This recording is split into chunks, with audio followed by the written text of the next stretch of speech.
Hi friends, అందరూ బాగున్నారా? ఈరోజు ధనియాల పౌడర్ చేసుకుందాము మసాలాకి.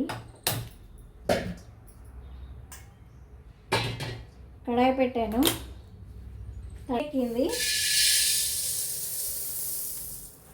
ధనియాలు పోసేసాను. సిమ్లో పెట్టి అవి మాడకుండా వేయించాలి.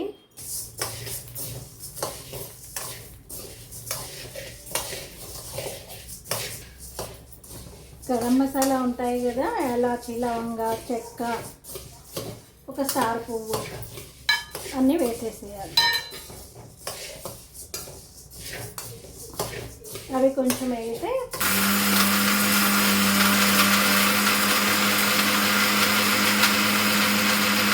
వెల్లుల్లి కూడా ఇలా మెత్తగా అయిపోవాలి, కనపడవు అసలు. మంచి వాసన వస్తుంది.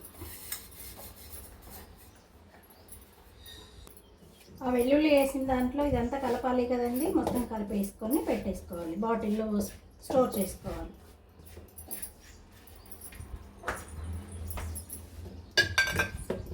ఇలా పోసేసి స్టోర్ చేసి పెట్టుకుంటే మనకి చాలా రోజులు ఉంటుంది.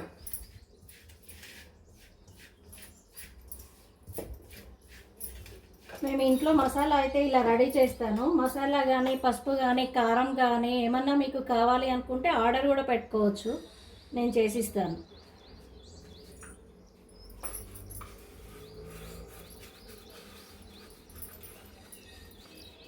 కారం వచ్చేసి రోకళ్ళ కారమేనండి, చాలా బాగుంటుంది. ఊర్లలో చేసినట్టే ఉంటుంది.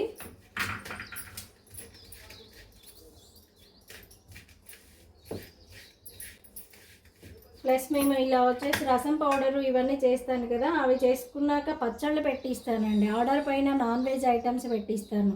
ఏది కావాలన్నా రొయ్యలు కానీ, ఫిష్ కానీ, మటన్ కానీ, చికెన్ కానీ పెట్టిస్తాను. మీకు ఏది కావాలన్నా ఆర్డర్ పెట్టుకోవాలంటే నా నంబర్ ఇస్తాను, చేయండి.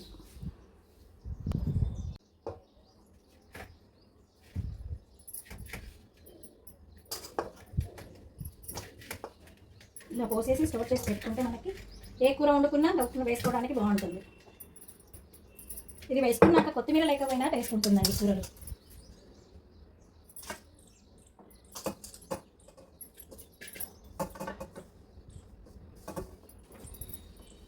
ఇలా పెట్టేస్తాను. ఇక ఇలా స్టోర్ చేసి పెట్టుకుంటాను.